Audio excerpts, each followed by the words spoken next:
Good afternoon for everyone. I want to warmly welcome you all here in Tiedekulma and also everybody watching this online.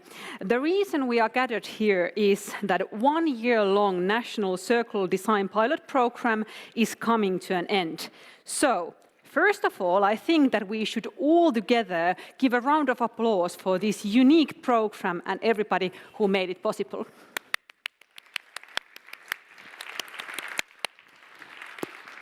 That was beautiful.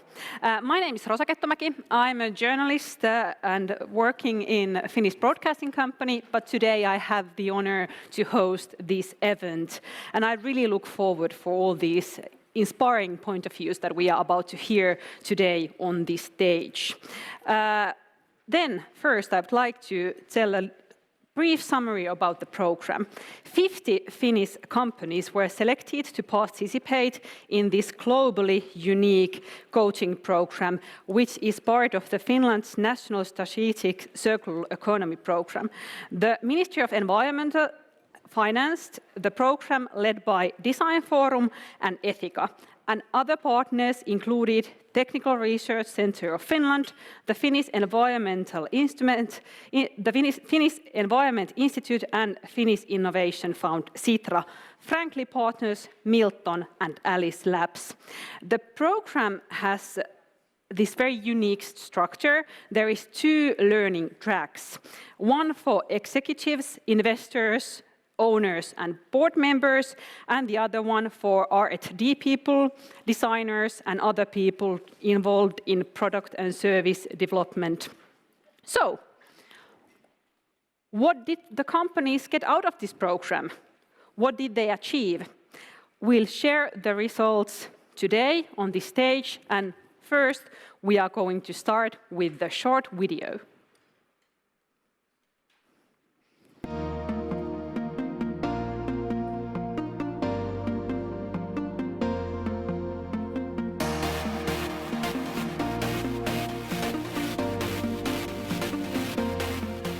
Me kaikki tiedetään, että markkinaympäristö muuttuu radikaalisti.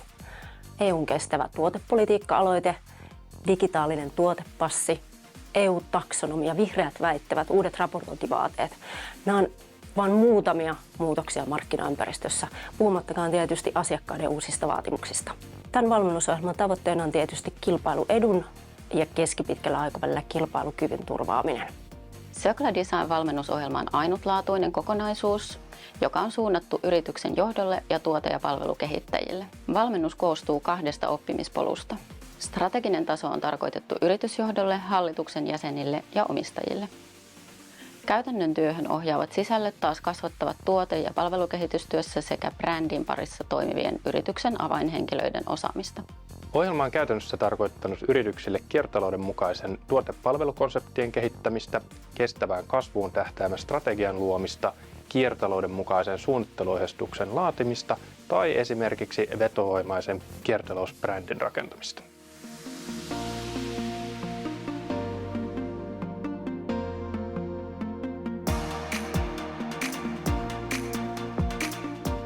Hiilto lähti mukaan Circular Design-valmennusohjelmaan, koska olemme asettaneet ympäristön etusijalle kaikessa toiminnassamme. Ja me haluamme kehittää liiketoimintojamme määrätietoisesti ja tietoon pohjautuen kiertotalouden suuntaan. Me lähdettiin tähän valmennusohjelmaan mukaan, koska rakennustuoteteollisuuden edustajana tiedostetaan tarve ja ymmärretään myös meidän vastuu tällaisten kiertotalouden mukaisten ratkaisujen kehittämiselle.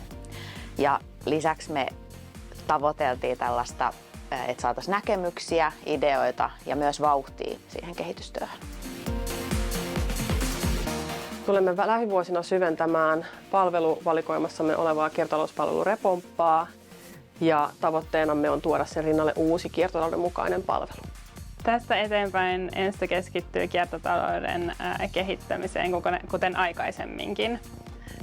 Tähän kuuluu päästöjen vähentäminen, mutta sitten myös positiivisten vaikutusten kasvattaminen. Tämä on mahdollista meillä Enstolla niin osaamisen kehittämisen avulla kuin innovaatioiden ja etenkin yhteistyö. Kiertotalous tarvitsee yhteistyötä.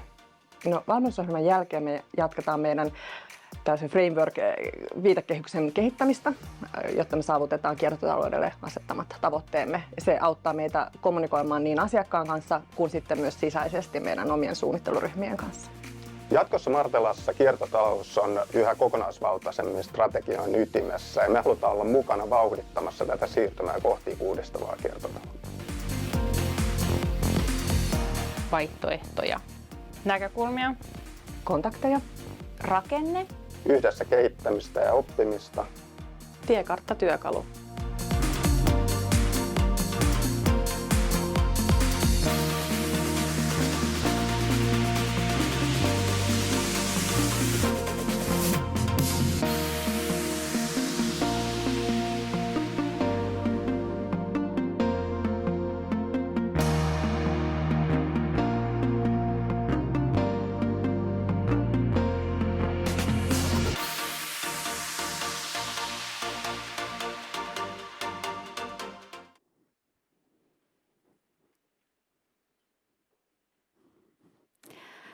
And here are some more information about today's program.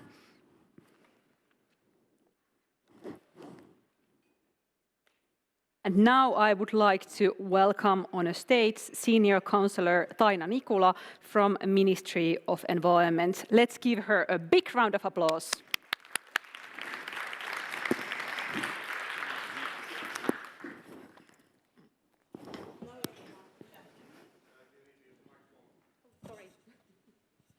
Hello, good afternoon everyone.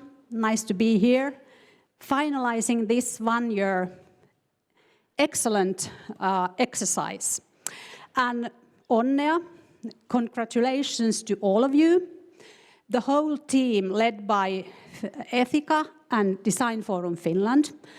And you all, and the whole team, as we heard just now, there were a group of people behind also, group of consultants and research institutes.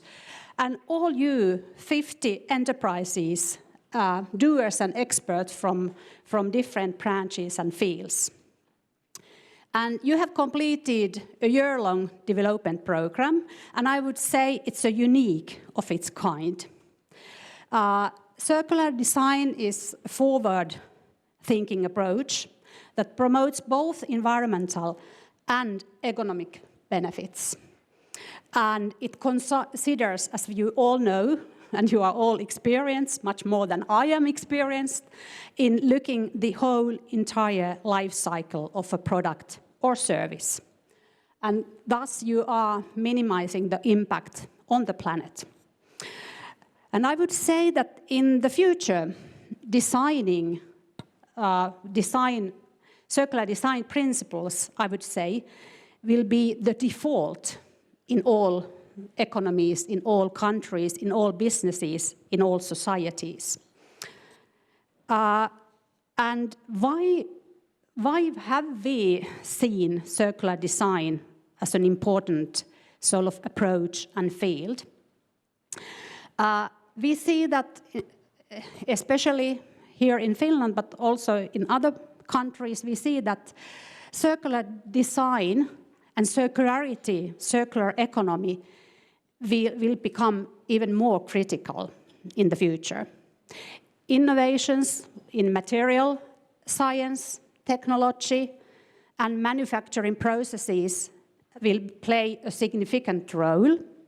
But we need also circularity approach in our everyday lives and also in societies in order to save natural resources. So it's not just about recycling, but it's also minimizing our impact and using less of resources.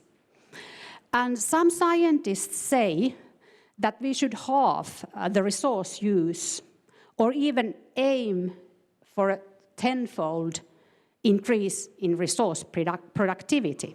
And why is this?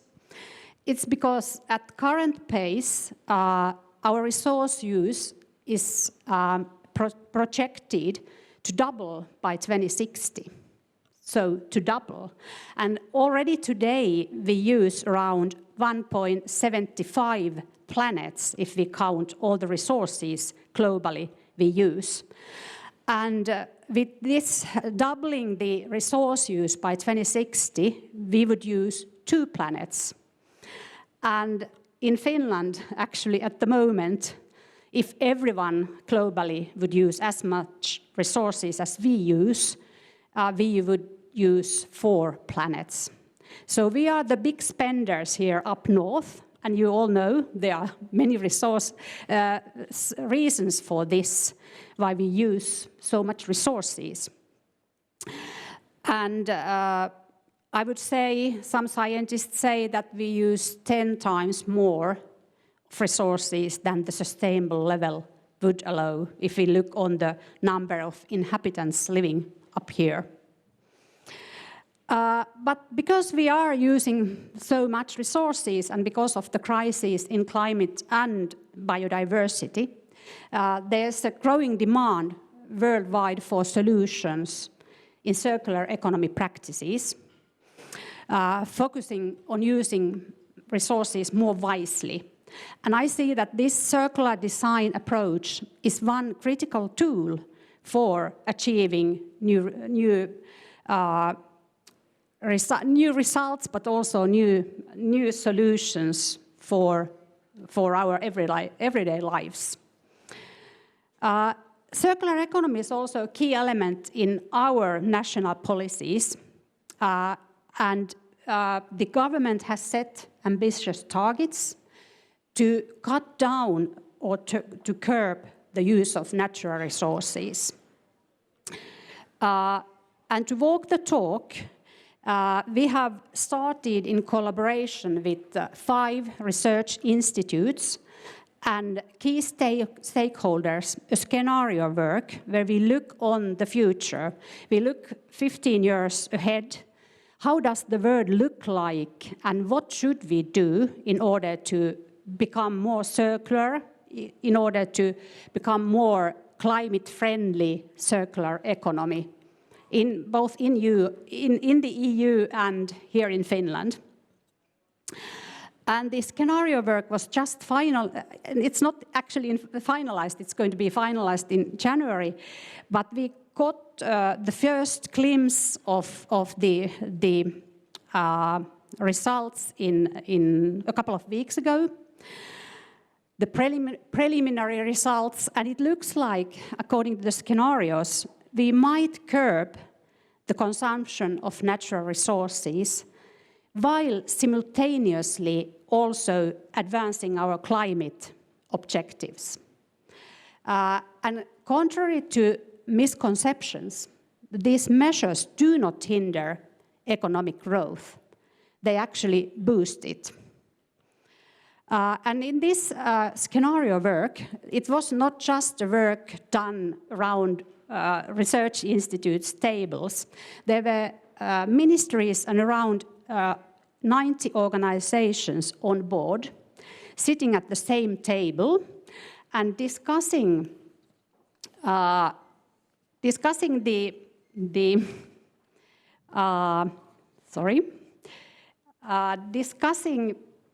I'm missing my pages. They were the different sort of cities, municipalities, also key businesses, business associations, the largest companies, and from the forestry sector and from construction sector. And they together found around 40 measures, and they're looking on the impacts of these measures if we would take up these measures across various sectors, administrations, and households. And for the first time in Finland, and I would say it's not that usual around the world either, we looked from the use of natural resources from 2 perspectives, both production and consumption. And in this process, the participants identified certain key actions and targets in 5 different areas: regenerative farming, circular production, resource-smart built environment, circular energy, and circular consumption. And the goal of this process is to promote circular economy through voluntary commitments, so-called Green Deal, Circular Economy Green Deal. So our idea is that the participants on board and many more would make a commitment which we could together try to push forward through financing and through different means, also different policy tools. And I would like to still say some words about EU policies. Anne mentioned already in the beginning that EU is going to be very critical in the future. And EU has been a front runner in circular economy. And it seems that there's much more pressure in the future encouraging eco-design principles, just as designing products for durability, repairability, and recyclability. And the policy extends to the lifespan of products and business and services also, to reduce the use of virgin materials and promote circularity. But now there's also a discussion amongst EU countries and some organizations that should we set also targets on natural resource use. But to finalize my speech, I warmly want to thank you all for being participants in this program. And we, in the Ministry of Environment, we have been following this program very keenly. And we would also like to see the circular economy program to continue. And of course, we want to have a look what would be the best option to go ahead in the future.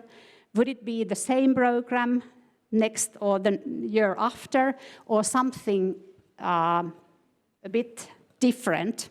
Because this was a successful pilot, so we would like to see a continuation of the program. But thanks to you all, and I hope you all got new experience and ideas taking part in this program. Thank you.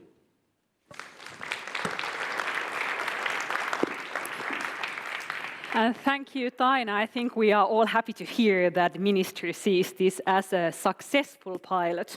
And now it's time to see the overview of the program. Now, welcome on stage Anne Raudaskoski from Ethica.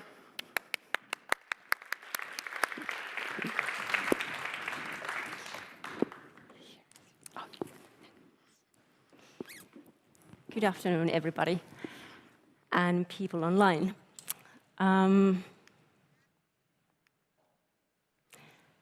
This is absolutely the shortest answer to the question that why this program was important. Do you know what it refers to?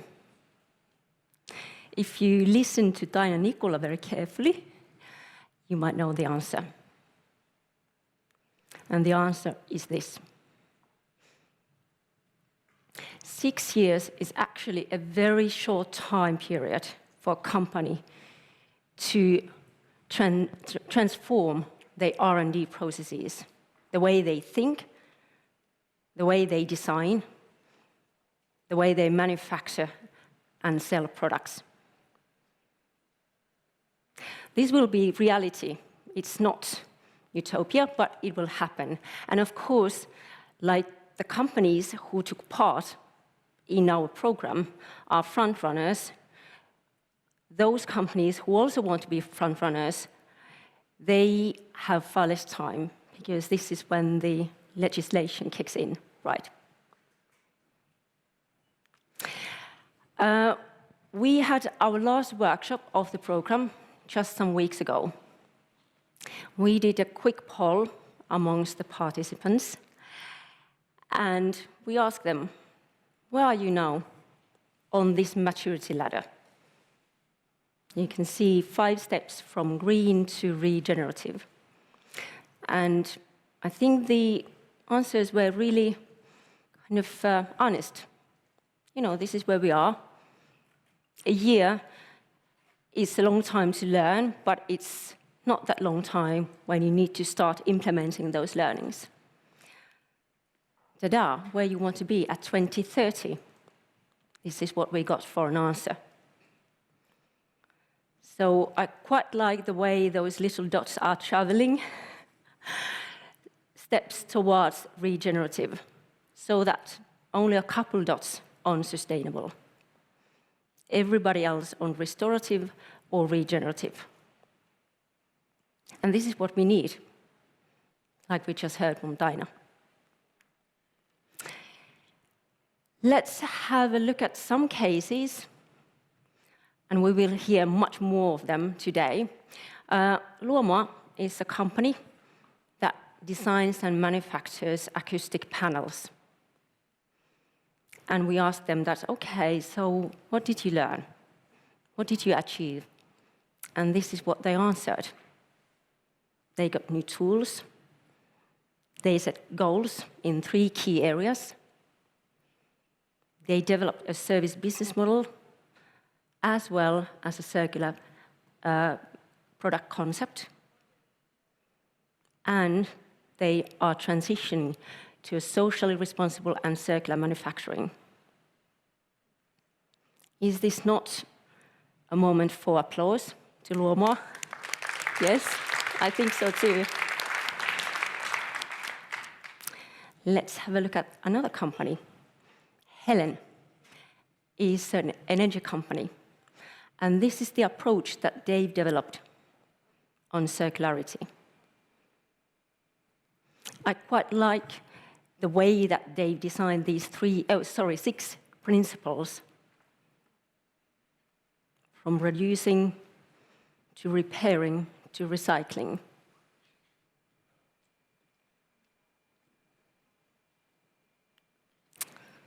What about Stockmann? Stockmann is a department store. I think the list looks quite almost exhaustive. So, of course, understanding has increased. They've developed their own circular roadmap. They have a CO2 calculation tool for their materials, circular design handbook, new partnerships, and increasing services, and actually having service development as one of the strategic key areas. I think this is quite something. Wouldn't you agree? Yes.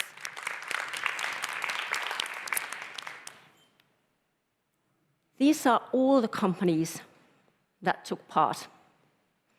10 different sectors, very different types of sectors.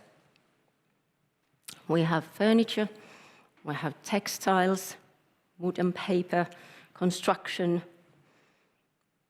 different types of service companies, trade, manufacturing, chemical industry, monitoring industry, software development, and electronics, different type of technology companies. Although at some points of the program, it was a bit challenging to balance between all these sectors and make sure that everybody gets kind of the maximum learnings out of the program. But at the same time, this list and these 10 different sectors also prove that every sector and every company needs to prepare themselves for this market transition.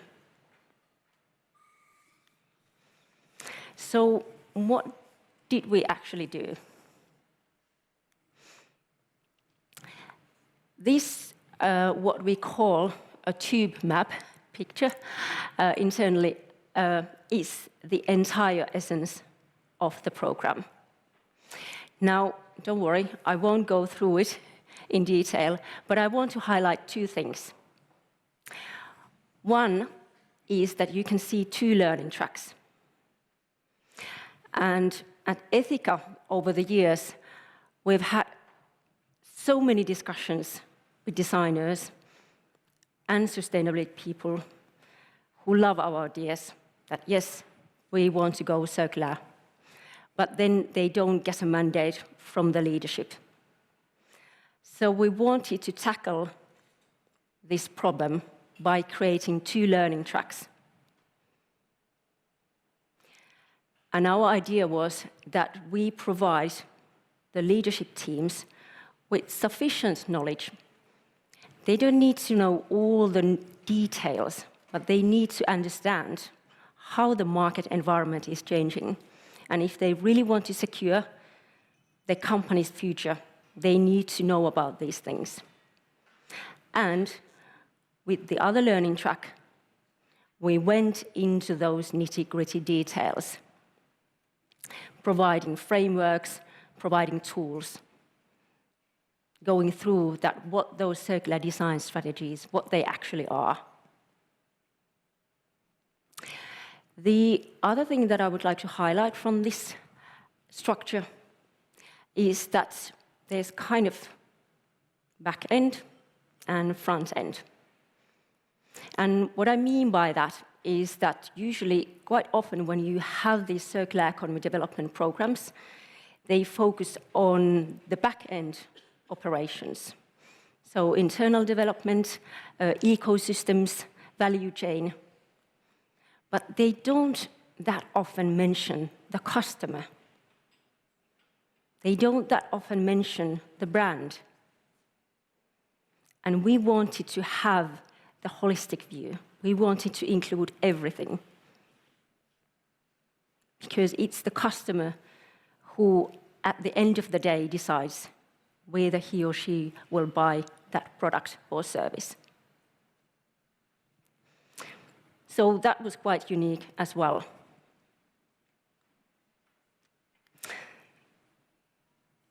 Here you can see a roadmap template. So we developed this roadmap at the outset of the program, and every company was tasked to fill it out during the program. It's in Finnish, but it has 3 parts. One is strategy, one is R&D, and one is brand. And we asked companies to develop their thinking and activities in all these 3 tracks. And it was really heartwarming, actually, to see when we had the final workshop, how many companies had filled it out.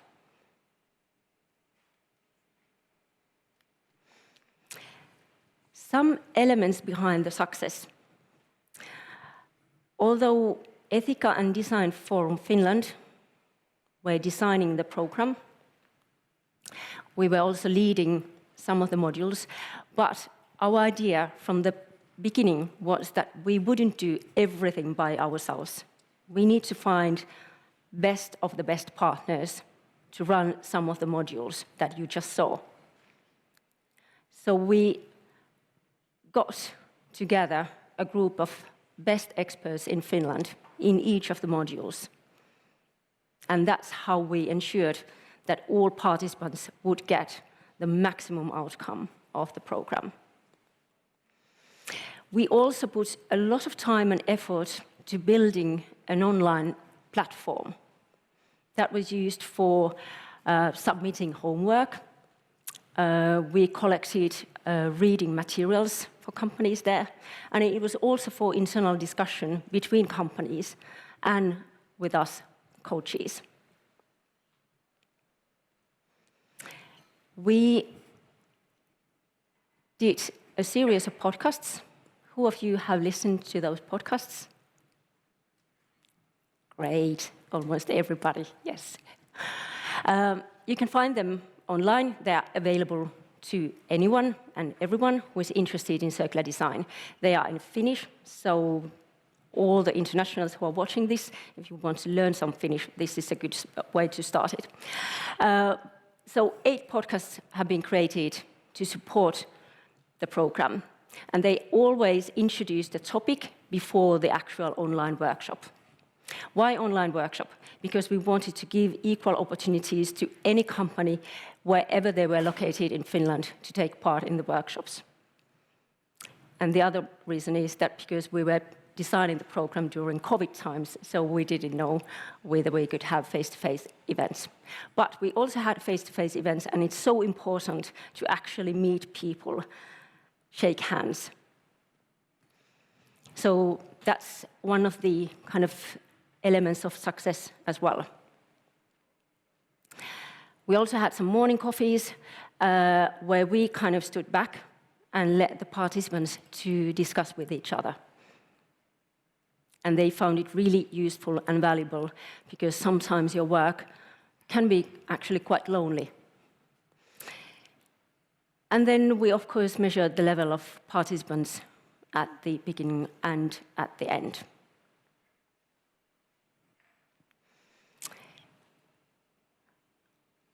(4,133 times have these podcasts been listened to date. I think that's quite a nice figure. Yes, thank you.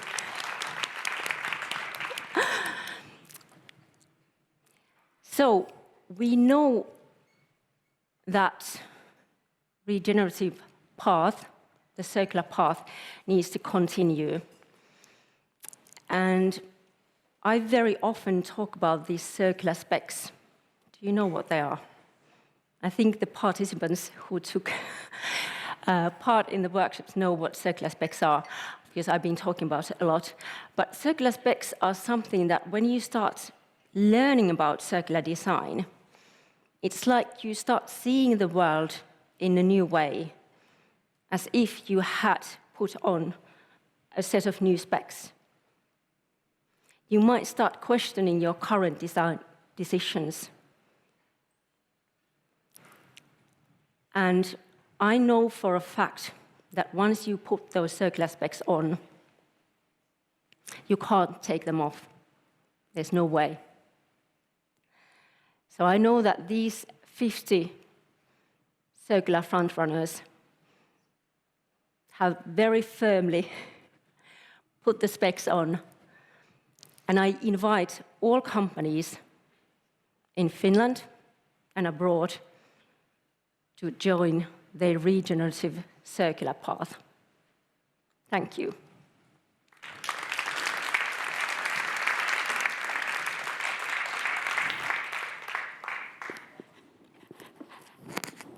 And now it's time for you all in the audience give some answers for the questions we have here. You can find them from Menti, so if you have a smartphone, you can just use the QR code here, or if it's not working, you can also go to the www.menti.com and then enter the code. You can see here it's 73034433 if somebody can't see it from there.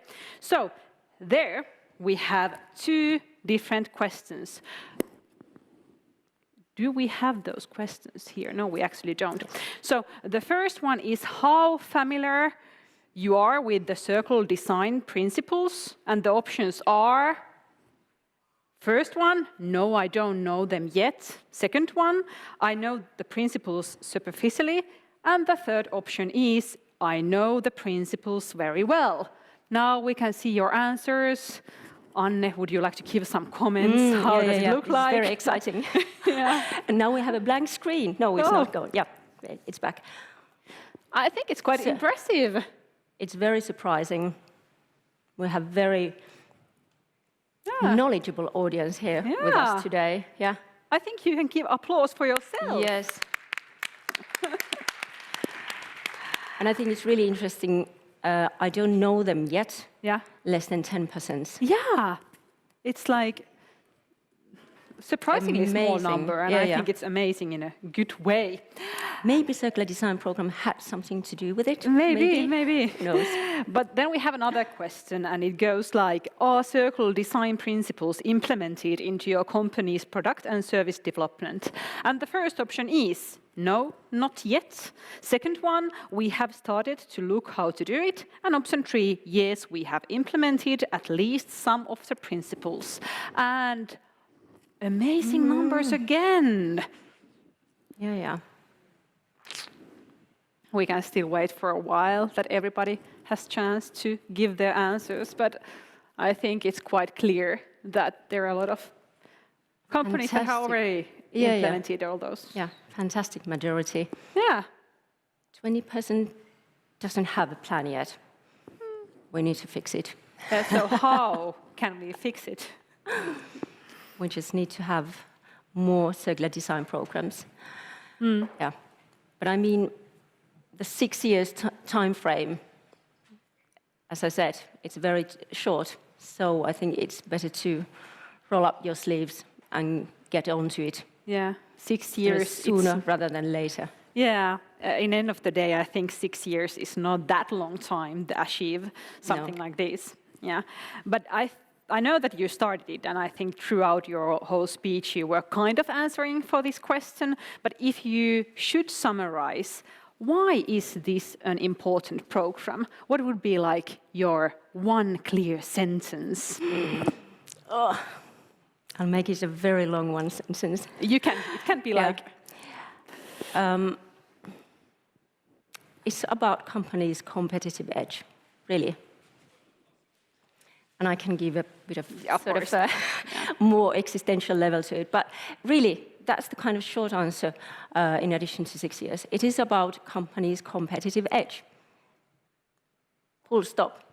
But also, if I think about the program and thinking about the fact that the Ministry of the Environment really set it up, that there was such a national effort and sort of allocation of resources to run this type of program, I think it's really important message to everybody, to other decision makers, but also to other countries, that this is what we need to do. This is how important we see that it's about really that product and service development, that you start implementing and integrating those circular design principles into your R&D processes.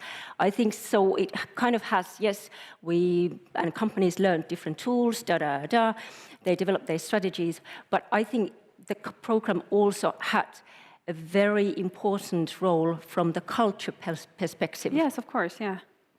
And it's quite a big deal to organize a program like this. So what it takes to build up something like this? I always go with vision, so it definitely required that vision, but of course it required a lot of collaboration. We have been running circular design sprints, which are 3-day, very concise series of workshops with companies since 2016. So we had quite a lot of experience and understanding that, okay, what are the important topics for companies? What's the kind of know-how that they might be lacking? But then designing a year-long program, it was like a dream, but also really, really challenging to get every kind of piece in the puzzle in place. But it was lovely. Designing podcasts, designing workshops, talking with partners. We got a flood of applications to the program, so we could not accept everybody who wanted to apply. So we managed to create that momentum that, this is something that really you want to address both strategically, but also at the operational level.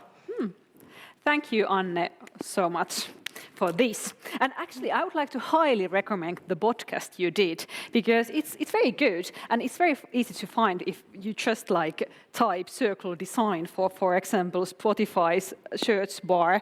It will come up there. It does. So everybody who hasn't already listened to it, I think you should. But now let's give an applause for Anne.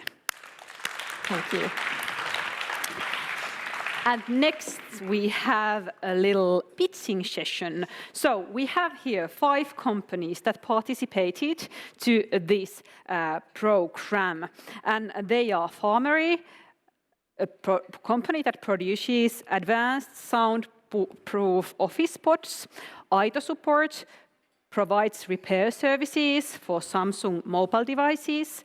3-Step IT promises that through their pioneering solutions, they are helping businesses consume technology more sustainably, reduce their e-waste and avoid CO2 emissions. Mirka is a company that business idea is to provide world-class solutions for surface finishing and precision sanding. And Innokas is specializing in technology and healthcare digitalization. And now, the first one pitching is Framery. So I would like to welcome on stage product manager from Framery, Topias Rantanen.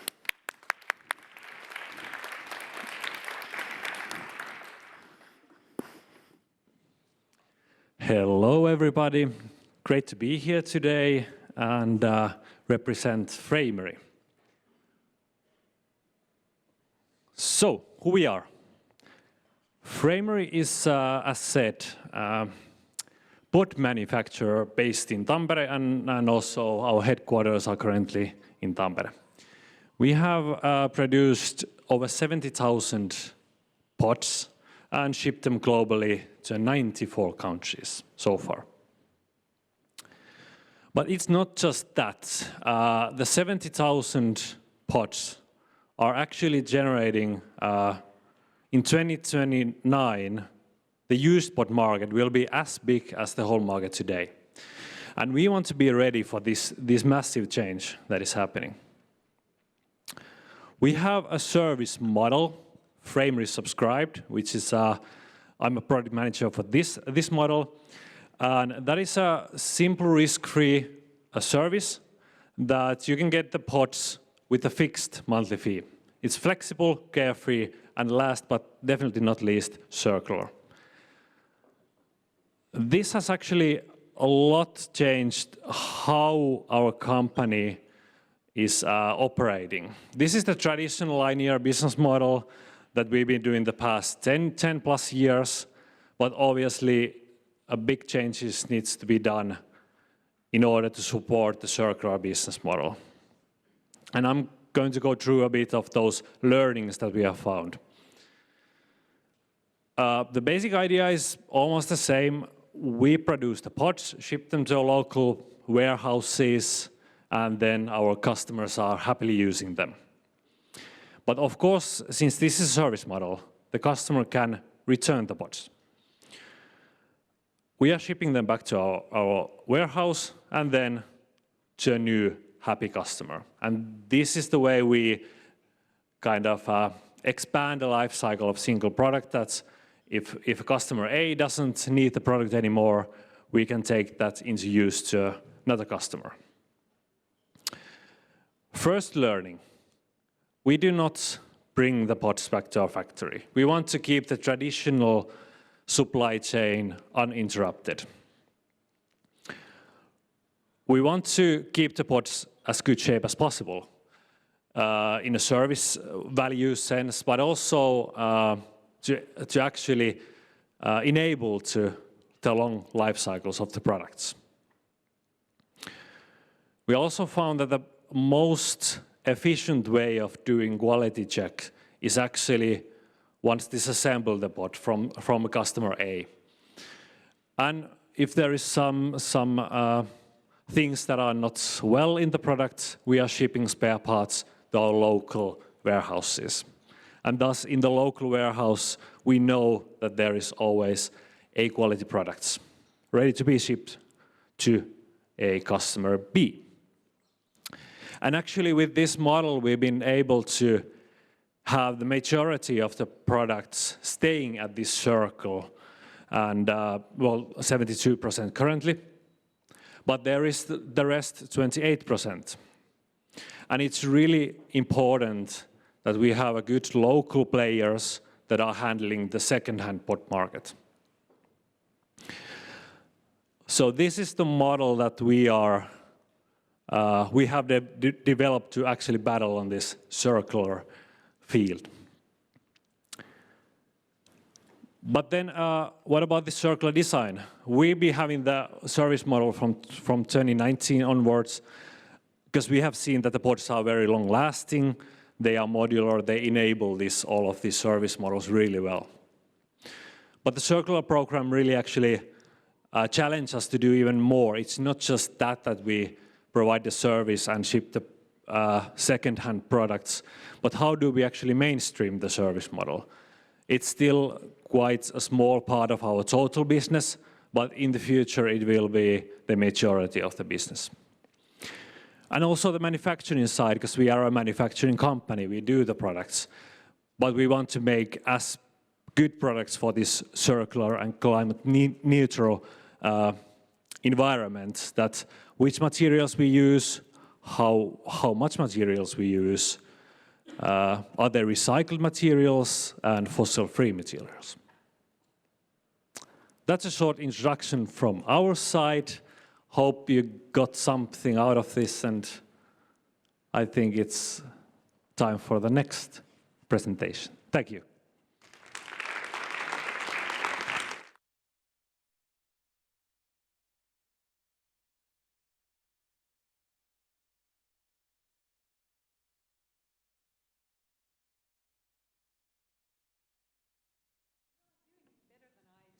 Was waiting for. You are already there, so yes, stage is yours.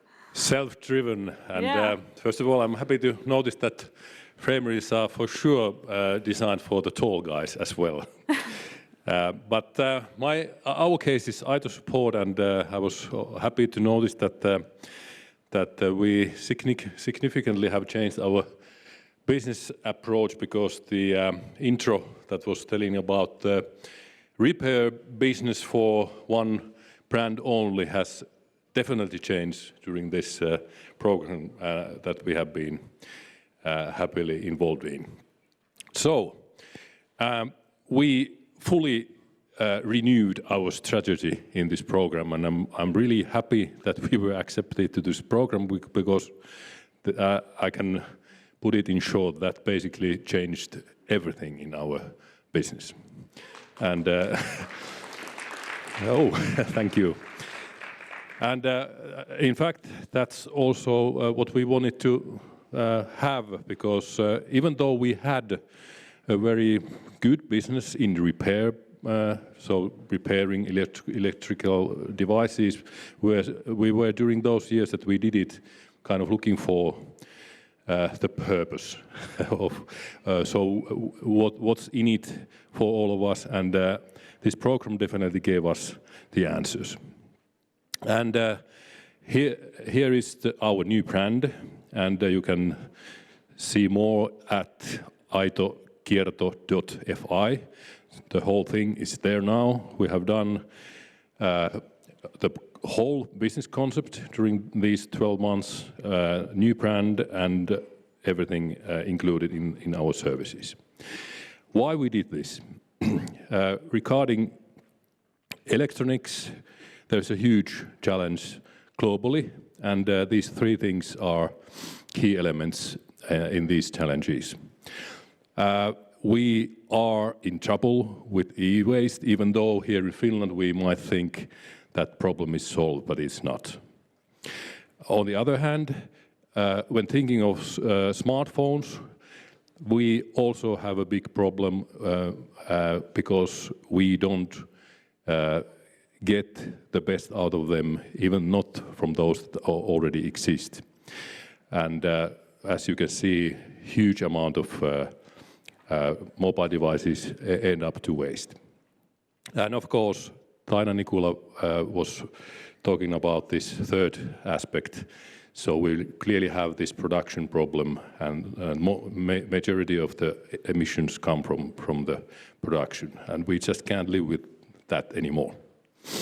So we may feel like this, and we perhaps don't know what to do when, for example, our device is at the end of its life. We have learned certain ways how do we consume, and not depending are we consumers or business people. We in fact have learned that devices typically they last 2-3 years and then we have to change. But at the same time the technology has developed significantly, and that's in fact anymore the case that we should replace our devices that often. So that's one of the core things in our thinking. We may also have this problem. I'm not saying that here in Finland we do this, but we are, of course, responsible avoiding that this doesn't happen. Okay. What's in it in practice then in our business concept? First of all, very basic thing is that we want the devices to be used significantly longer than before. And our target is now 5 years minimum. And that's the first thing. Then second thing is what kind of choices we recommend to our customers. And I have here in my pocket one of the key things, and that is luckily European manufacturer called Fairphone. And I really want to promote this producer because in their devices we have 5 years warranty, 8 years spare part availability, and 8 years software updates as well. Clearly number one player in the whole market. But the sad thing is that nobody knows that Fairphone exists. And I truly want to change that, and we all want to do that. Then those that work around IT know the concept devices as service. In fact, I would like to call it device as a circularity service. So that's our rental model. We are going to rent phones more often in the future, and we are doing a lot of these things in the future. And then we also want to change the end of life things, meaning that we want to recycle also the components of the devices, and are building up the competencies around that. So that's basically the pillars of our services, and then this is the service model that we have done. That's about it. We are very happy and thankful for the whole program, and this is just a start. Thank you. So here was Anssi Kuoppala, CEO from Aito Support, and it was very nice to hear that you are doing also other devices apart from Samsung ones. But now we are going to our next speech, and it's going to be given by Petra Härmälä, R&D Manager from Mirka. And so you have 4 minutes, and if you are running out of the time, I come here and be like a human clock for you. Thank you. So, first of all, do you all hear me? Thank you for the opportunity to come and present to you. I will start with the question, can you all see the path towards circular economy? Perhaps it's not so clear, but we all in this room understand that we need to take the first steps forward. 1 year ago, in the beginning of the Circular Design Education Plan, Mirka as a company stated that we want to move from strong growth to more sustainable and renewable growth. And now I will share with you a few lessons I learned during these years and tell you more about the steps Mirka has taken forward. First lesson I learned, now is the most exciting time to be a product designer, because here is the place in the design process that we can make the impact that matters. At Mirka, all started with focusing on product development. drafting the circular design guidelines. We recognized and accepted our states. We have a big change ahead of us. We realized that this cannot be solved only by the product development department. And the second lesson I learned, it's important to have a clear strategy and commitment from management. During this year, we have worked out a roadmap with concrete timeline and actions. This has really helped us to communicate around the change we need to do. It points out the complexity and the need for cross-functional cooperation. The next step was to publish Mirka's vision statement and targets. And now, in the end of this year, we are establishing Mirka's own cross-functional sustainability management group for steering, prioritizing, and following up actions and targets. With this picture, I want to highlight the importance of the roadmap that visualize the connection between strategy and actual work. My last lesson that I will share with you is that we need to optimize at system level. This is a global challenge, and we need partners. We need to build ecosystems, and we need to work together. Thank you.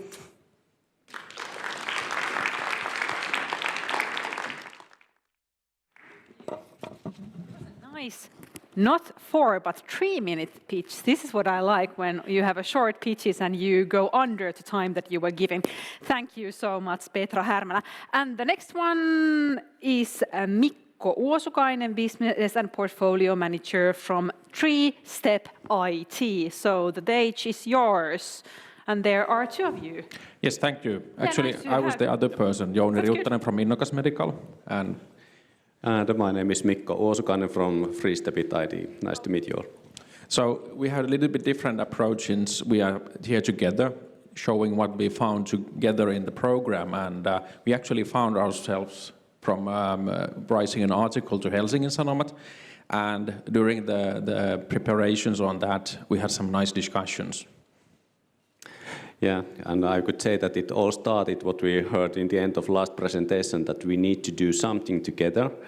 And from 3-Step point of view, we were born actually for circular economy, and one of those key indicators are that some of those technology devices that we are operating, they will actually find their second life in more than 98% of cases, which is pretty big number. And we found out that actually it's good, but in these challenges, there should be more to gain, and that's why we started the discussion. So what do you do? What do we do? What could we do together? Yes, and Innokas Medical has a long history on medical devices, and usually the starting point is what is the intended use. And in most of the cases, the focus is on treating the patient and making things from that perspective. So we joined the program to see also other perspectives, and this is something we actually found out. Yeah, and coming back to this, one of these key tools that we found together from this program is utilizing these 2 basic concepts. So I mean this value chain, designing, trying to find out what do we have, what's the value generation in this whole project. And then on the other side, these are strategies. So what do we actually have, what do we do, what don't we do yet? And maybe the other topic, finding out, so what could be the bigger impact that we could do together that is bigger than our size by ourselves. So meaning finding out what's the value for the end customer or end user. So we had couple of sessions between Innokas and 3-Step IT. Then we brought in the customer and also a product owner, which is Innokas customer at this point. We didn't need to reinvent ourselves in that perspective, but Innokas is still doing the design for the project, doing the engineering, doing the manufacturing. We are supplying the spare parts and making sure that everything is done according to regulations and standards. And the product itself, we had in this discussion, is something that lasts at least 10 years. There are some calibration that needs to be done. It is measuring vital signs, but usually the customer is buying it for maybe shorter period, and this is where three-step IT comes in.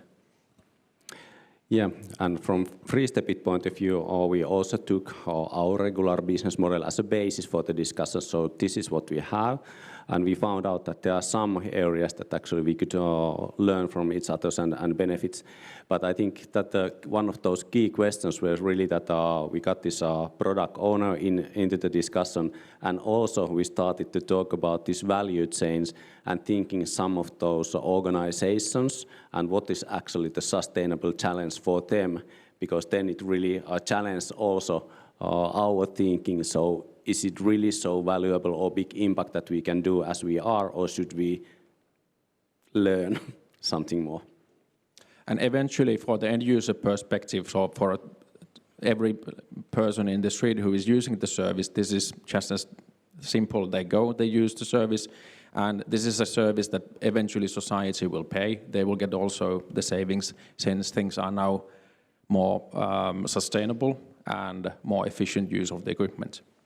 Yeah, and maybe from this picture, it's kind of our synthesis from this value chain design and our strategies in our cooperation in this case. So somehow applying it into some concrete meaning. Yes. What we learned from the program, this is Mikko's sentence, I guess. Thanks for this winning this lottery. But I think one of those key topics what we discussed is that no matter where do we come from or where do you come from, one of those key topics is to just staying curious. So trying to discover what is out there and setting this kind of mindset that the challenge is big and there is something that we can do. There is something we just need to discover and learn. And from both sides, so meaning from sustainable point of view and also from business point of view. So seek and search, discover until you learn. That was the idea. Yeah. And all you need is curiosity, openness, and willingness to experiment and learn. If you want to discuss about our findings further, please feel free to be in touch. Thank you. Yeah, thank you.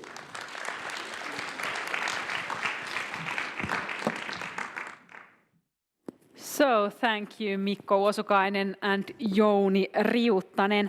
And now we have another Menti question, so it's time to have your mobile phones, and I'm going to move to the other part of the stage so I can maybe find the Menti code. So there it is.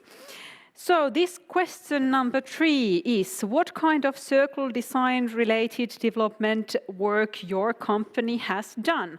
And the options are: 1, we haven't started yet. 2, we have just started our journey and are identifying our focus areas. Option 3, we have done some pilot projects. Option 4, we have developed circle business models. And option 5, we have developed circle strategy for our company. So there are a bit more options than in the previous ones. So now we can see where are your little balloons going to. Let's wait a while so everyone has time to answer. But it looks quite nice, I think. There are 20 saying that we have done some pilot projects, 25 saying that we have developed circle services and or products, and then there are almost 20 already saying that there is a circle strategy for the company. So it's quite impressive. And for those 7 of you who haven't started yet, it's kind of a promising place to be because you have all this nice journey ahead of you. But now it is time for our panel discussion. I think we already have almost everyone's answers there. And the panel discussion focuses on the main idea behind a Circle Design program, which is to speed up the companies towards sustainable growth.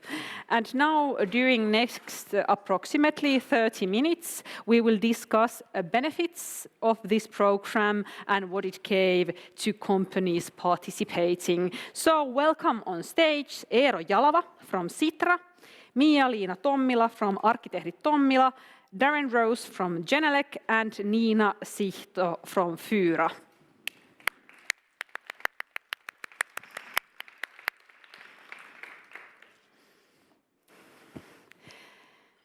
So, we'll start with Darren. First of all, welcome you all on the stage, and then Darren, you represent Genelec. So would you like to briefly tell about the company? What is Genelec? Right, so Genelec is a Finnish manufacturer of professional loudspeakers. I say professional these days, they get used in homes as well, but we make active loudspeakers, so there's a certain amount of acoustics, an awful lot of electronics, software. We've been up in Iisalmi doing this for 45 years. And what does Circle Design means to you?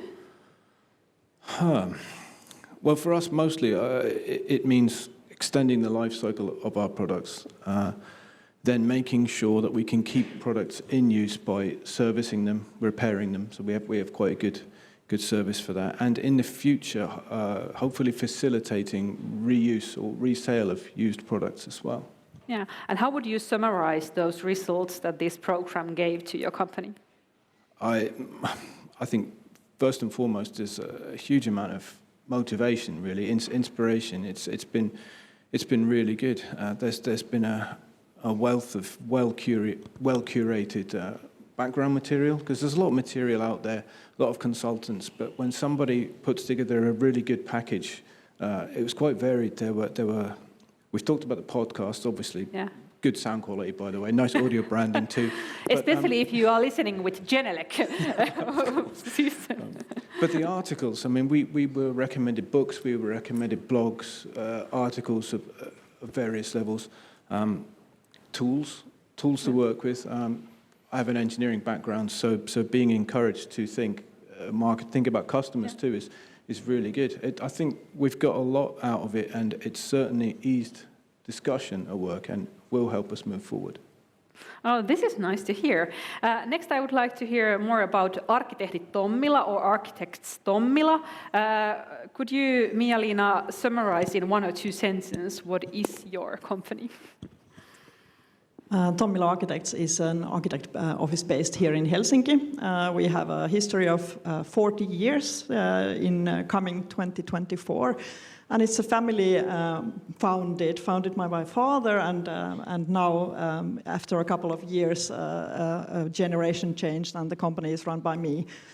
So this is what we do, and we work on a very wide field of projects, all the way from land use planning and master planning to new building design and refurbishments and transformation projects. So pretty much everything. So are there some Circle Design principles integrated into your environment projects? Yes, I would definitely say so. We strive for regenerative design in our future work and in our everyday work today. That means that we try to create architectural solutions that also can give something back for the nature. So instead of staying in this concept of sustainability or sustaining what we have, we strive for creating environments that actually renew and replenish the nature as well. And surroundings that are good for both people and humans and other animals and insects and species. And how do you apply all these principles in your daily work? Well, that is a really a very wide question. I don't know if I have the time to answer in a very sort of fulfilling manner, but I think if I talk a little bit about how we have worked through this circular design program, then it has enabled us to create a set of tools and a set of questions that we can ask ourselves when we are designing. So I think the big challenge for architecture is that you can really cover anything from a large land use plan to, let's say, a building or a house or a home or a room. And you need to understand how you apply the design principles of regenerative design or circular design in different stages, because the questions are quite different in different stages. So I think it all boils down to having this set of questions and then taking a pause when you're thinking. And asking yourself, am I going the right way? Am I asking the right questions?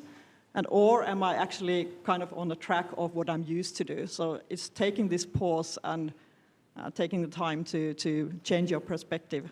I think that was a good summary.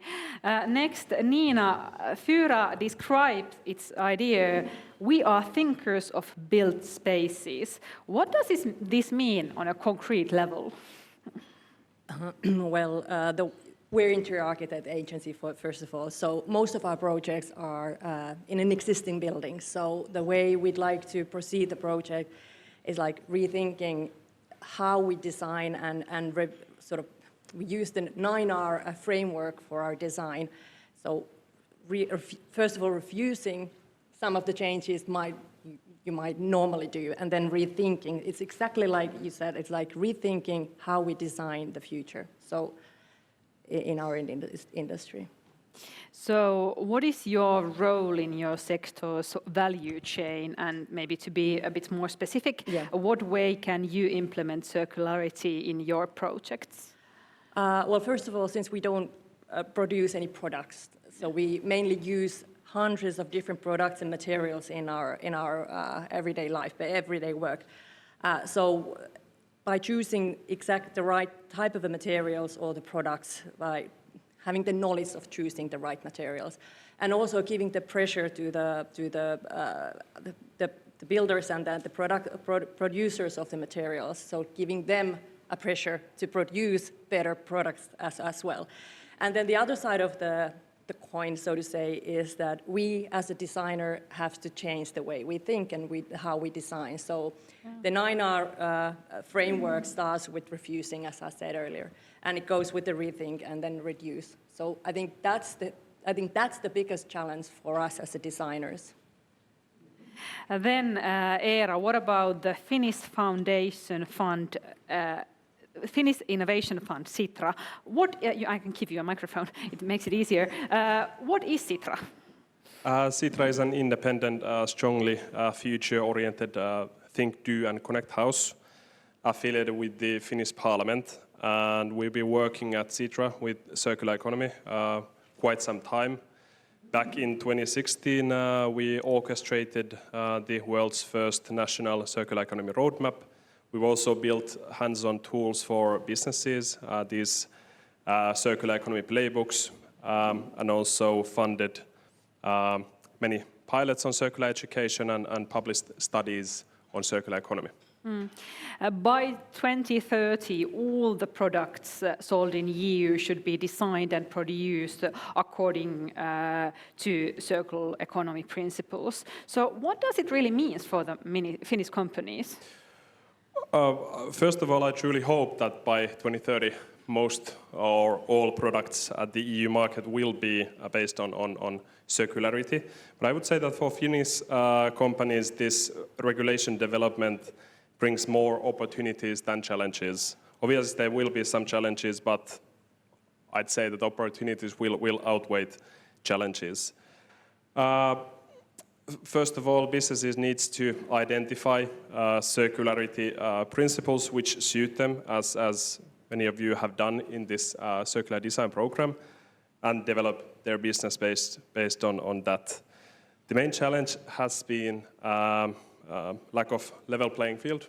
Previously, or nowadays, products have been difficult to repair or recycle. Life cycle of them have been relatively short, and that is exactly why we need this kind of a market regulation. And this is also a very timely topic, since a week ago EU institutions, Council of Ministers and the European Parliament reached a political agreement on this specific framework regulation for setting eco-design requirements for sustainable products. And this means, in short, circularity requirements for specific product groups to make them not only energy and resource efficient, as it has been in the case of Eco-Design Directive nowadays, but also more durable, repairable, recyclable, and so on. Yeah, these goals are quite ambitious. So what do you really think? Are we going to achieve them? Well, I do hope so. Time will tell. We have had some good track record with the Eco-Design Directive, which sets the requirements for energy efficiency, for example, for many appliances at home. So I hope so, and I do believe in it. So now the next question is for all of you, because companies, you always say that our main purpose is to serve our customers' needs. So let's focus on the customers for the while, for their point of view. So in terms of circular solutions, what are the customers' expectations nowadays? Do you hear some questions related to this topic from your customers?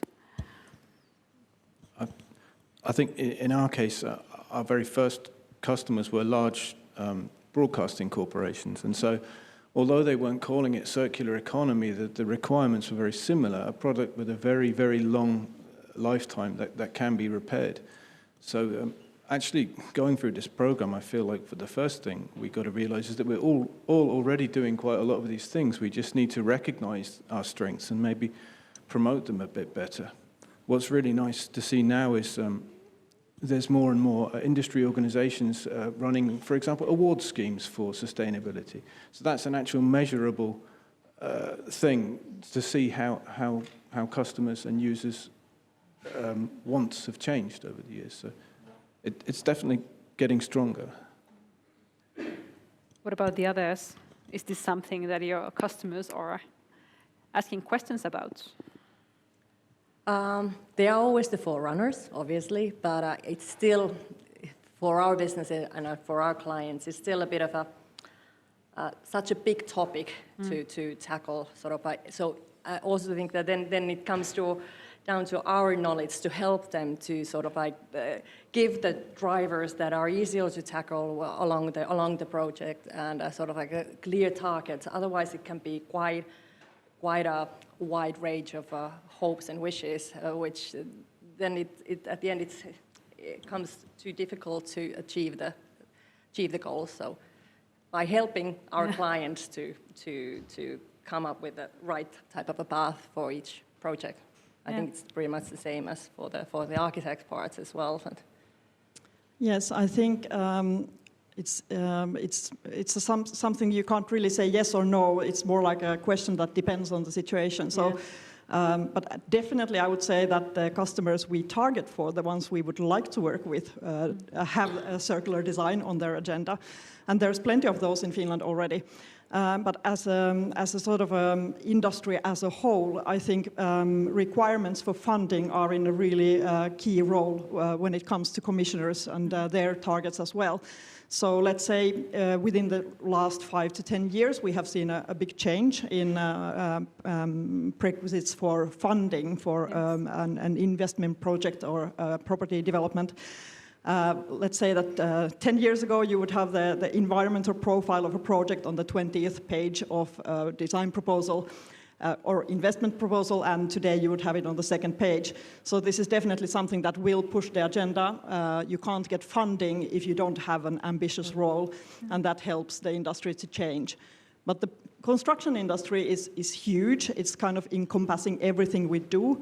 And it will take some time to kind of turn the whole boat, because I think also what we've seen really nice examples here today on all the diagrams of these companies, how they are working today. So it's easy to say working circular in a circular manner is definitely more challenging than this kind of straightforward process, linear thinking. So we have still a lot of this business as usual in there, but I think it's coming. Yeah, of course, this is an important role for companies that they can also explain for their customers that why these kind of circle design solutions are important. Eero, what do you think about the company's role in this sense? Well, I think it's crucial, and if I'd say that why, or if I have some messages towards companies, I would say that follow the operating environment since it's changing rapidly, as many said before today, and find inspiration and learn from each other, as we've heard that many companies do at the moment, and be creative. Yeah, so you all have already have some kind of experience with circle solutions because you participated in this program. But what is your message to the other companies, for those who are in the very beginning of their circle journey? What would be the good first step to take? Almost any step, maybe. It's huge. You got to start somewhere. So, well, why not get on this program if it happens again? At least listen to the podcasts. Be aware of legislation that's coming up.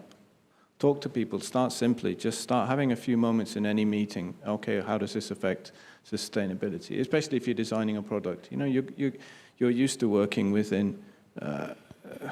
You have boundaries, don't you, with what you can do and what's specified. Well, just take this as another design challenge and assign a few minutes every time you talk about anything to talk about how it affects sustainability, how it affects circular economy, bit by bit. I think it was nice that you said that the first, you just have to take any step. Yeah. Or pretty much the same, like you have to start from somewhere, and you don't have to have the path, thought through already, because there's new legislation, there's new, in our business, new materials, there's always new things coming up, so you have to start from somewhere and then you sort of move on from there, and it, just takes the first push. Yeah. Yes, I think I would say to anybody who is starting with these topics is to stay curious and be brave, be courageous, because a lot of the solutions that we are going to need, they don't still exist. Nobody has thought of them before. And in order to have this, to get some new ideas, you really need to enter some areas where you haven't been before, and that can be really scary. And also it can be super overwhelming. I mean, the topics we have been looking from, let's say, again, this land use planning to the scale of a house or a building is the kind of the stages and the stakeholders and the processes involved, that it's endless. So I think you just have to try to think about think about circular solutions, start to thinking about it, and then it will kind of, the path will come from that thinking process and working with it. So. And if I could add, be active towards also policymakers, since ministries and politicians need good examples of circular business. Yeah.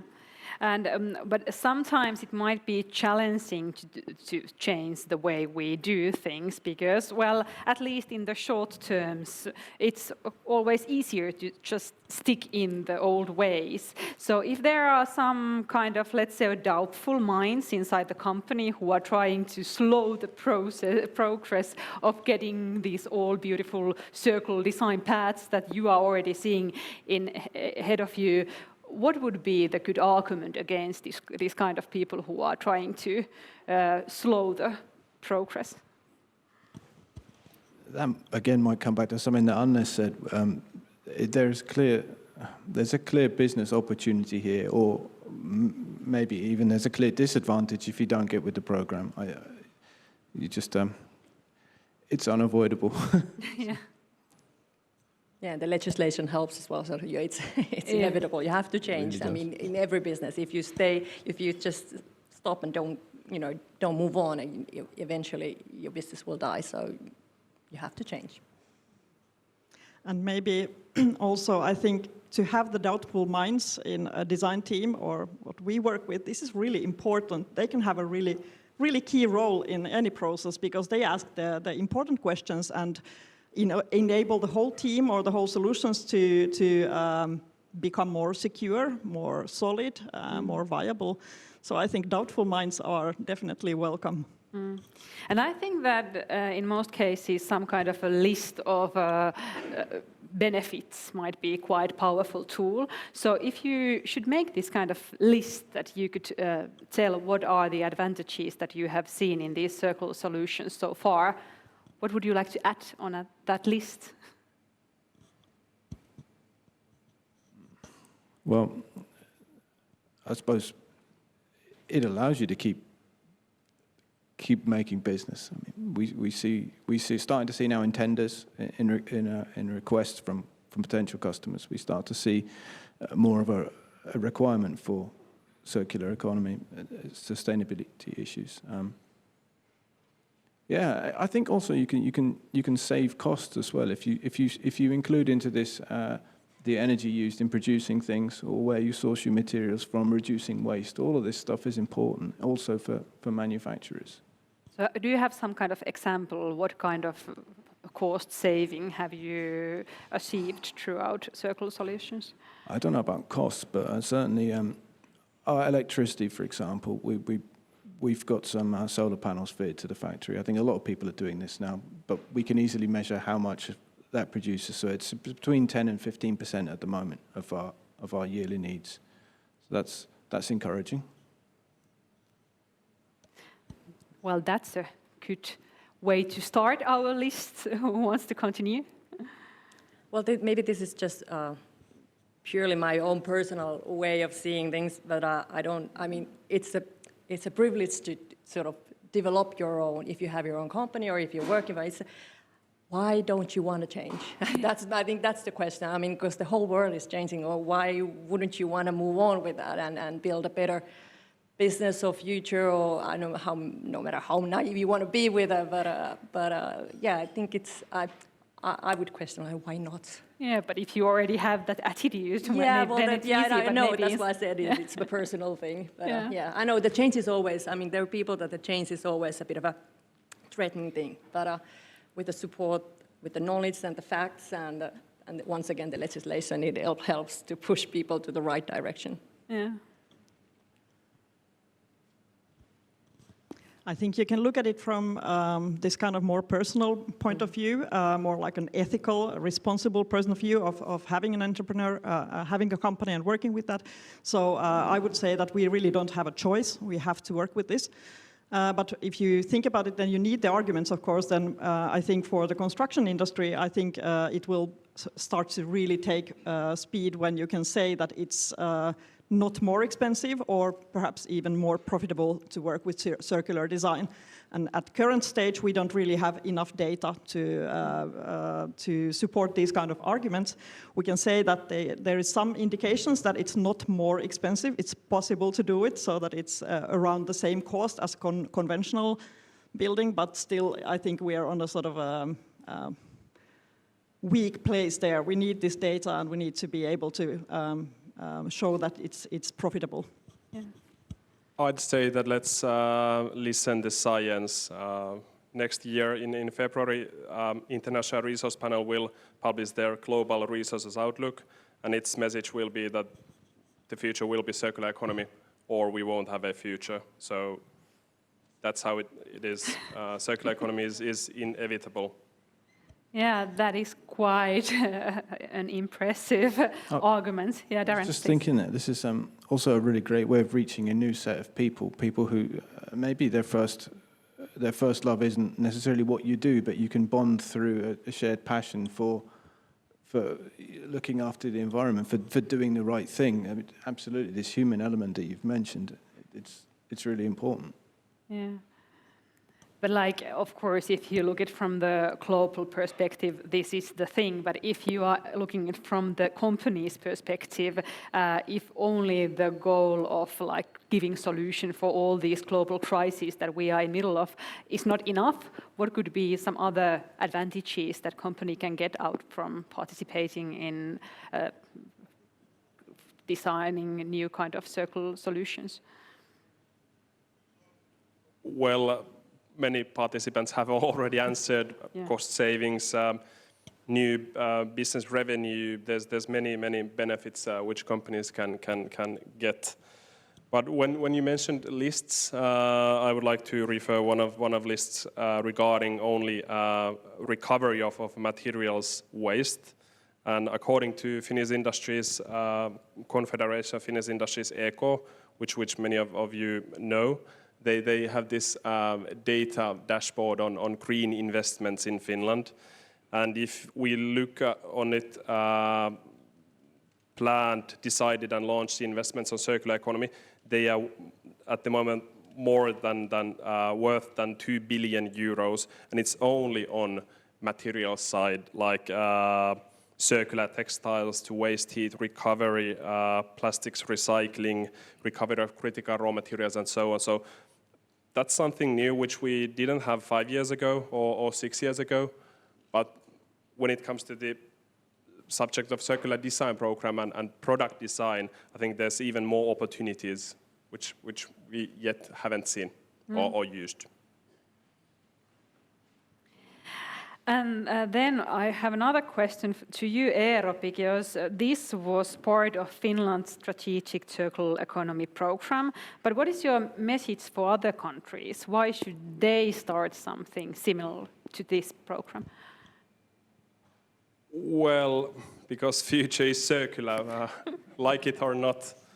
And well, in Europe, many countries do have national circular economy roadmaps, and also globally we've seen a lot of movement. So I think many countries globally are really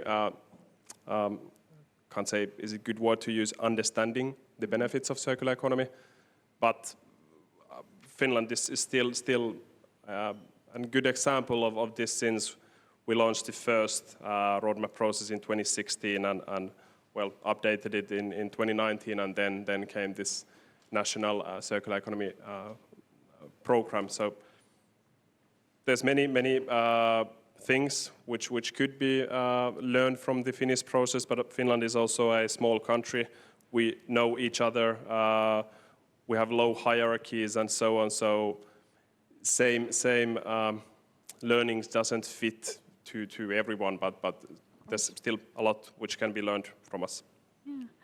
And now I would like to open up this discussion, and if you have some questions in the audience, you can either raise up your hand and ask for the microphone and ask the questions here, or if you are watching this online, you can send your questions via chat, and I think chat questions are also available here.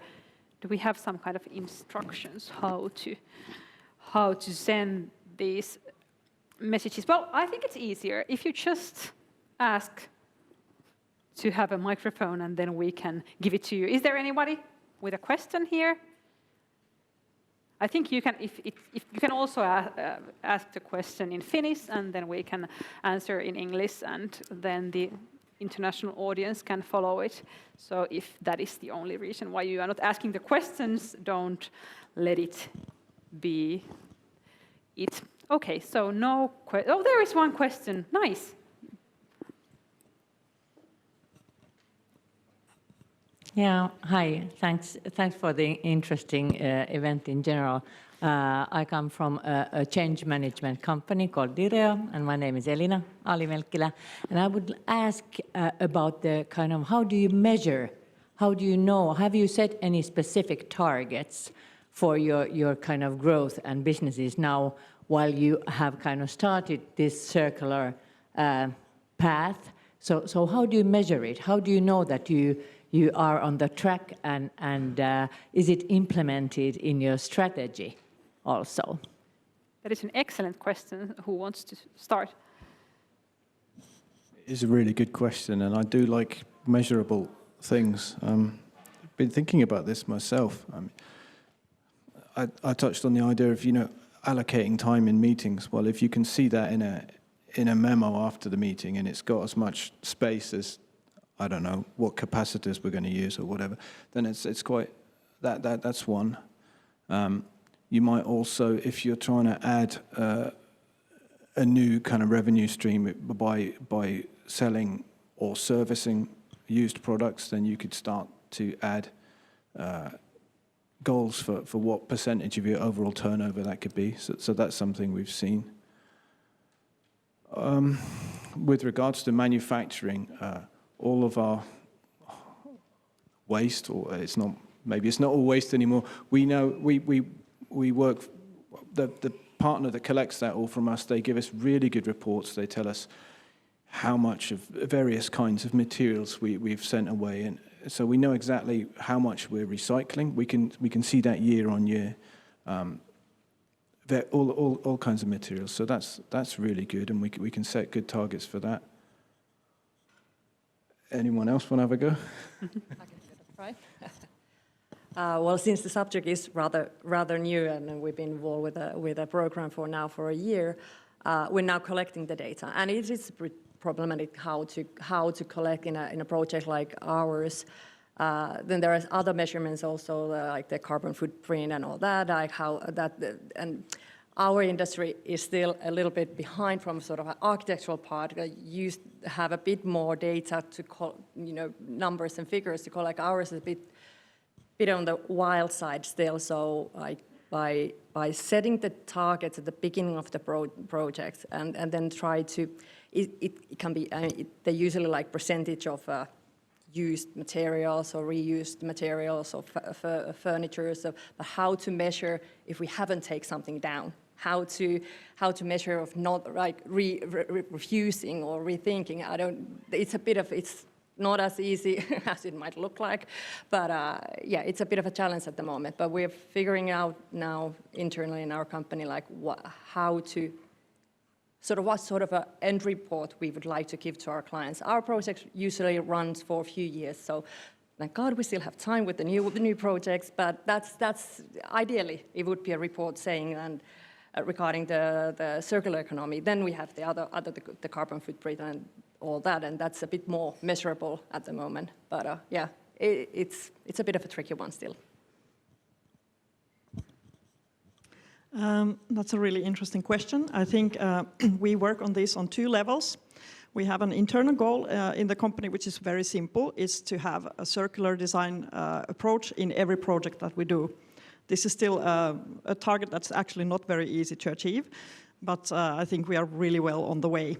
So that's our internal goal. And then the amount of circularity or what kind of solutions, then that's something that you define together with the client. And it's much dependent on the goals of the client, what they are setting for targets as themselves. So we are kind of doing this together and maybe sparring each other with the clients to go on a higher goal. But I think to have some kind of data on this, I think 2 years ago, when we started with our first circular design, let's say a percentage in competition work, what would be the percentage of circularity in a certain construction project? We considered 35 to 30% very high at the moment, at that stage. But now, for example, in Norway, in Bergen, as a part of this new future build project that they have there, they are going to have a new construction with 100% of circular material use and solutions. So I think that's like a lot of increase in just a couple of years already. So it's possible, definitely. Do you have some ideas? What should we measure when we are thinking that are we achieving the goals? Well, we've heard really good answers on what we can measure on circularity.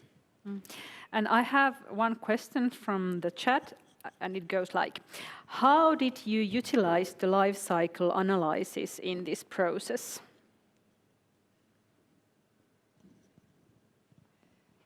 Did you do? Oh, well, there is an extra member to our panel discussion, which is always a pleasure. So if you have an answer for this question. I can answer from the program perspective. Yeah. So I hope, because we had one workshop on life cycle analysis tool, and obviously it was really important workshop because, as we know, just focusing on carbon footprint is not sufficient, as you are not able to map out your entire environmental impact only on focusing on CO2. So we had a workshop on that. I think because the question from the audience came at the very early stage of our event, so it might relate to our program content. So that's why I decided to take that question. Yeah, that's good if somebody wants to add something to Anne's. Yeah, so it was one of the group work things that we did in small breakout rooms in one of the internet-based sessions that we had, and my group was just people from Genelec, and we approached it. We took a simple sub-assembly. We couldn't take the entire loudspeaker because there's hundreds of parts, so we chose a smaller mechanical sub-assembly and looked at the materials in that and worked it through. Work in progress. Is there another question? Now it's a beautiful time to ask anything about circular design, and as you can see, if we don't have answers, we will find somebody who has. Oh, there is one and there is another one. Well done. So wait for a while that you can get the microphone, so everybody watching this online can also hear your questions. So. Hello, I'm Paula Fontel, also from Ethica, so now I don't let Anne answer my question. But as Anne already mentioned that about the importance of the two tracks in the program, one for executives and one for R&D and other key personnel.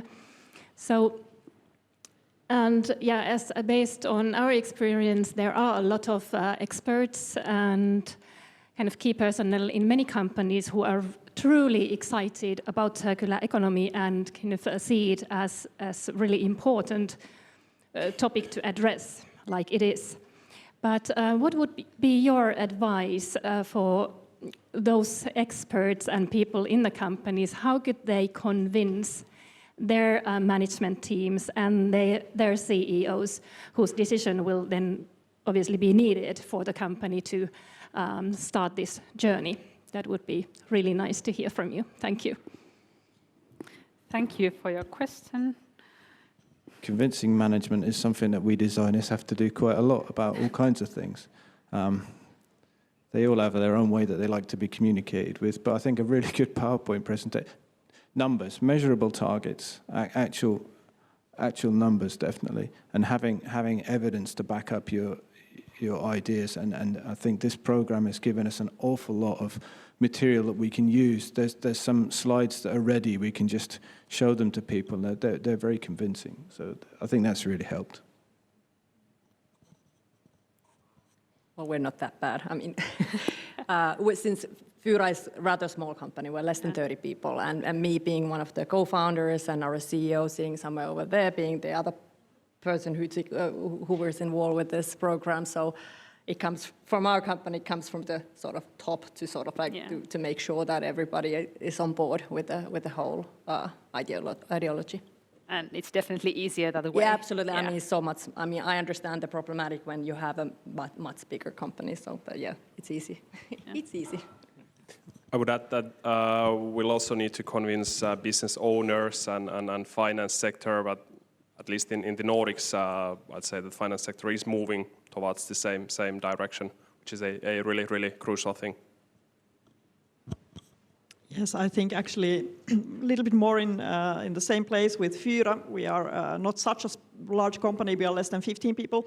And I think in our company, I think it's more like the opposite way around. So we have many people working in Tomila Architects who have a long career, and they know how to do architectural design. They have done that for 3 decades or something like that. So it's maybe more about supporting them in figuring out how to do their work in a completely new way. And this is what I do in my work. And it sounds like quite difficult task to do. How do you do it? What are your tips for all the others who are trying to do something similar? That they are trying to give arguments why you should change your old way of thinking to another one. Well, I think we have heard so many of the good arguments here already. Yeah. So you might be, as a company, disrupted from the market altogether within 10 years if you don't tackle this issue. So that's like from the company's point of view. But from the people's point of view, I think we need to develop together with the people who are in the design team the tools that we are going to use in client projects. So I think it's really important to do these developments and these figuring out the tools, that kind of task lists, task sets, how to do this and in which stage. Do that together and communicate and repeat your message. Then repetition is quite important as well. Yeah, that's a good tip. There was another person with question there. Yeah, and let's wait for a while. Thank you. I'm Inka Orko from VT team. I'm also part of the organizing party here. If anybody else has a question, please feel free. I don't need to ask this question, but I would be curious in terms of, since you're all up there and now we've heard that you have thought about the roadmap and that you have some steps in place already. So I'd be curious to know what the steps are.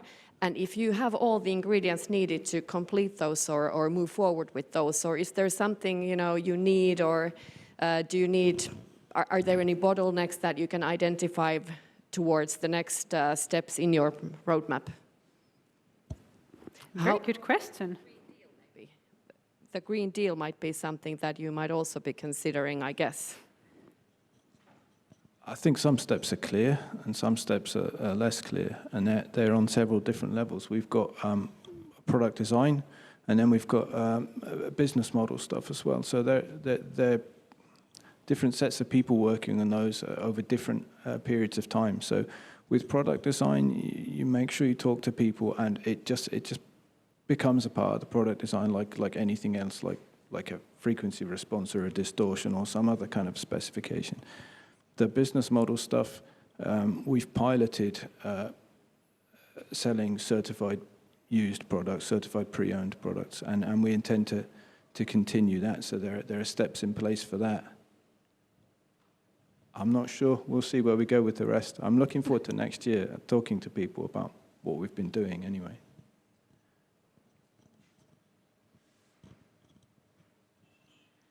Well, as mentioned, we use the 9R framework as an internal tool for the company. But when talking about our industry, we need everybody on board. So say we need, because we rely on other people's products, so we need obviously better products, more products considering the circular economy or.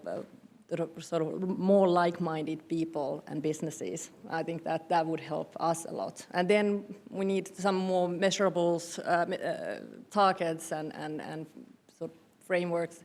9R framework is really good for our design, but then to have numbers and figures, that's a bit of a, because that's the only way to. We have to set some sort of baseline.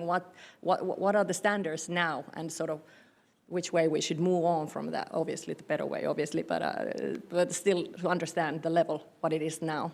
And so we need tools to measure those. Exactly, and pretty much the same, actually, I think. But we are going to work in different ways in the different stages. So creating these kind of measurable targets for urban planning, that could be criteria for assessing how we are going to work with circularity. But I think definitely also in the more like the concrete end of the scale, working with construction projects, we are going to develop more of these types of documents that we produce for the construction site. Because the documents are also going to change. You don't write a kind of a building description in a similar way for a completely new building or redesigned or design circular design-based building. So this is one of the development projects that we are having ongoing during the coming spring. And then we have another question from online viewer. It goes like this. As in nature, circularity is 100% about relationships that are substantial. As in nature, circularity should be place-based and support the regeneration and resilience of bioregion. Can products really be considered circular when they are circumnavigate to globe in the sourcing and development? It's quite a big question to ask, but you can find your own angle to answer it. Well, I may attempt, and I'll tell a really short story, because in addition to this Tommila Architects, I'm partner in a Norwegian architecture company called Kaleidoscope. And we had a circular design quite early on in the business strategy, and that's why we have been part of establishing a company, non-profit in Bergen in Norway called Bioregion Institute. Which is a company which works together with institutions, with companies and cities and municipalities to create new products. And there we have an ongoing product development with waste lamb wool from the Norwegian market of lamb.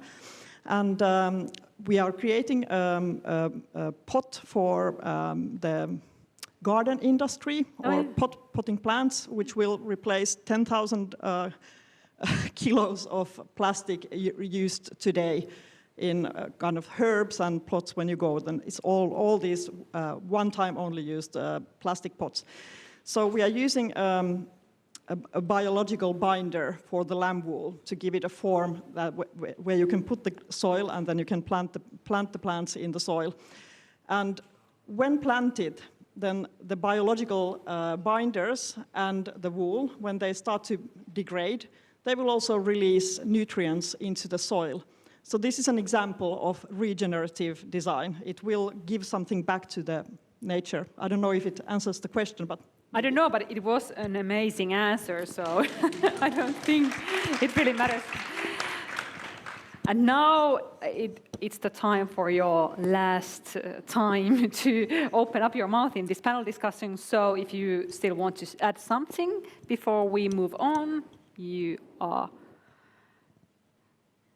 I really like that last question. I mean, it really focuses on the issue here and where we are in this journey. I mean, we've had a couple of hundred years of industrial life, and supply chains are very optimized. We're very good at mass production.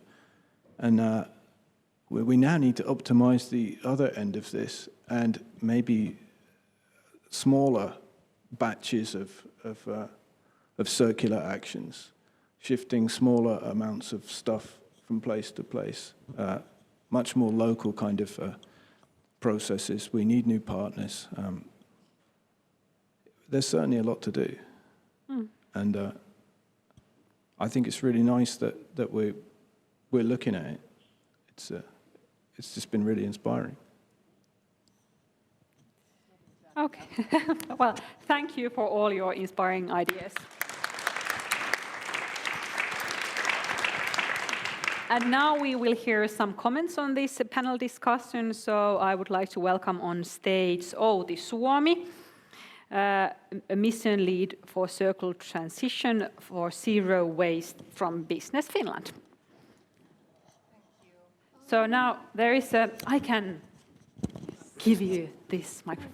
Yeah, thank you so much. First of all, I'm honored to be here. Thank you for inviting me from Business Finland. We're a governmental organization under the Ministry of Economic Affairs and Employment. So I am heading our mission called Circular Transition for Zero Waste. And it's one of the long-term commitments also from Business Finland's side to support companies and other circular actors in the transition. So, dear companies here and also across the borders, I hope there's also many companies who are following the topics that we are here bringing up. So I want to extend my gratitude first to Ethica and Design Forum Finland and the Ministry of Environment and all the stakeholders that have been facilitating this really remarkable platform for sustainable growth. So from Business Finland's point of view, we are of course also interested in addition to competitiveness and sustainability, the economic growth. So in our planning, we have seen that globally circular economy has a huge kind of potential for market growth annually. So I don't know the latest figures, but we have used like a 9 or 10% annual growths. And we see that it's something that will increase the resource productivity, so GDP growth and also growth in jobs. So the latest global circularity gap report showed that world is only kind of 7.2% circular. And that really indicates that there is the sustainability topic which requires the urgent actions that we are here seeing the great examples. The linear take-make waste economy continues, of course, depleting the natural resources, but it's also declining biodiversity. Accumulation of waste into the nature it's a problem, and also the climate change, just to mention actually a few. So we are really in the future also, from our side, we want to encourage systemic thinking and new kinds of collaboration throughout the whole value chains and value networks. So we facilitate kind of and encourage R&D organizations, universities, cities, regions, companies, citizens and consumers all work together in this topic. So EU Green Deal, as we have heard, is catalyzing the circular development and also the possibilities for new kinds of innovations. And I think one very exciting example is the forthcoming digital product passport, which is of course something that supports the communication and consumers kind of making more responsible decisions. But it's also one tool for new kinds of revenue models and innovations for the value networks. So that's rooted in the EU's eco-design for sustainable products and regulation, and it seeks to establish the durable and repairable products as the standard in EU market in the future. We emphasize international collaboration. So Business Finland and Team Finland as a globally networked entity, we see that it's very important that we invite the international stakeholders into the development so we can together identify the global market demand and the needs and challenges, and then co-create and co-develop together for that challenges in the future also. So I mentioned that circularity is in our core strategy in the future. So it really means that we want to support companies in different stages. So I want to mention that if you are developing products, services, processes, business models, or piloting together kind of different concepts internationally or nationally together with your customers, we are there to support with our advice or funding. So our global network is identifying the global market opportunities and can accelerate the market entry. So with these words, finally, just like I wish the discussions and great examples can increase the collaboration in this field together and finding the new paths for future success. Thank you.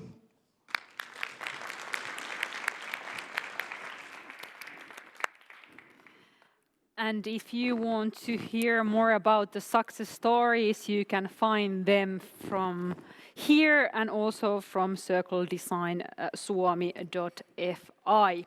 And on my behalf, I want to say a warm thank you for all of you. It was a pleasure to spend this afternoon with you. There has been so much inspiring speech about the circle design and circle economy. And as we all know, we are living in the middle of climate crisis and biodiversity loss, and we really need to find solutions rather sooner than later. And every time when you see people in this kind of situation that we gather together and we are sharing our solutions, how to make world more sustainable, it just gives hope, I think. And as we already heard, EU eco-design regulation is changing, and due to this, companies have only 6 years to change their product and service development in line with circular economy. So if there is no other motivation, should be that. But now it's time for us to mingle. Maybe we all can find some new friends. And since it is middle of December, I would like to wish you all a very happy upcoming holiday season.